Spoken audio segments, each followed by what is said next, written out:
This week's Parsha asks the question, what is the real challenge for society to stay prevalent through the ages? Any ideas? No, I don't know. Okay, so this might sound unrelated, but Moshe answers, be careful that you do not forget God. Otherwise, when you eat and are satisfied, when you build fine houses and settle down, and when you herd your flocks and grow proud, you will forget the Lord, your God, who brought you out of Egypt, out of the land of slavery. If you ever forget the Lord your God, I testify against you today that you will surely be destroyed. And I know this doesn't sound really yet, but we will make it make sense. He's saying that even though they thought the 40 years, that was like, oh, that must have been so hard. That was such a big trial. That wasn't the trial. The trial is once you go in, once you have an easy time, that's the harder thing. Which for them, I imagine, would just be so ridiculous to hear. Be like, so like us sitting relaxing, that sounds so hard for us. Yeah. They'll be like, yeah, Moshe, we totally agree. But this is what he is implying. Okay. And so there's this dude called Ibn Khaldun. I can't pronounce his name. I'm sorry. And he has a theory that it says, first, any powerful government and with a giant nation will start with being a giant military and driven and powerful. Then they settle down and they become affluent and they lose their social cohesion. They become more interested in themselves and stop caring about others. I mean, like, you lose anybody if you don't care about others. It's not a society that's just, you just got people just doing their own stuff. You don't have patriots. You don't have anybody who's going to care about causes or keeping it. And they're no longer going to ever win battles. Then there's another man called Guy Battista Vico. I don't know where he gets his name, but let's hope that dude was very important. His book was called The New Science. And he says in it, first they worry about what's necessary.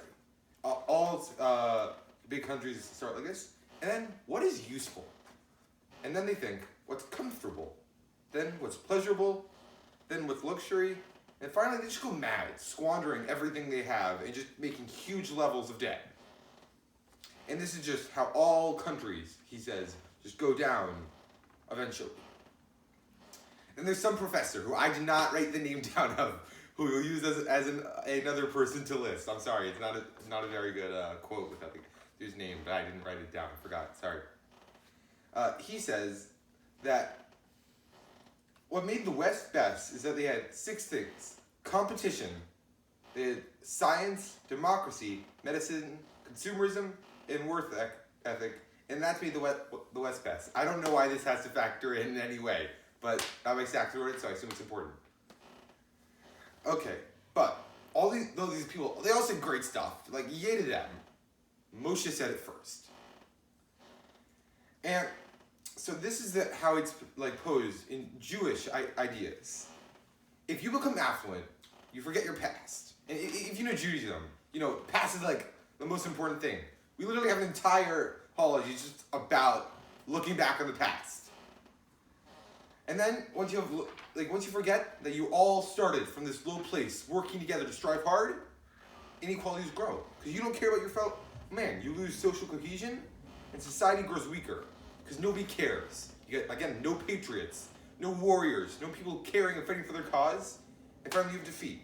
So the question is, how do you defeat what science calls entropy, which means that all systems lose energy over time? Can you make a society that breaks the laws of the rise and fall of civilization? So Moshe, in this week's Parsha, is setting up the program for a society that will never, ever grow old. First, obviously, as Judaism cares so much about, justice is necessary. You have to have people who care about other people, make sure everybody feels represented and dignified, and people who care about the poor, and have a study that works, as I said before. Then you need to recognize a power greater than yourself. Well, God led you to where you are. God took you out, and in the end, like, you have to serve God, and the only alternative, really, in the long run, to serving God is serving yourself, which again is the opposite of everything we're trying to say. And so when you have a society full of people who just serve themselves, it ceases to be a society. It's just a group of hooligans. And, okay, so we're going to give one more little person who we're saying ideas from. So there was these people in China who were assigned the task of figuring out, why does the West keep beating us at everything? And first they thought, they got better military. They got better guns. Look, like, you got military with guns, you can do anything. Which is a weird way of looking at things, but I guess it works. Then these people thought, no, it's just government, democracy. Everybody cares. Like, everybody gets a vote. But then they thought they had the final answer, and they said, then they said, is there a better economy, which leads to a free market, which leads to democracy, which leads to better guns. So they thought it all work out. Then they had a bigger realization 20 years ago when they realized it's religion, which means stops everybody from just focusing on themselves and gives them a better thing to look up to and actually care about what's forward and care about morals and care about each other.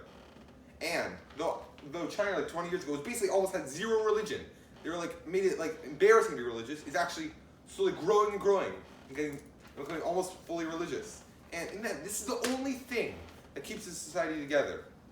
And this is why we're the only religion that still exists. After thousands of years, the Jews are the only ones still around. Good Shabbos, even though it's not Shabbos. Hola!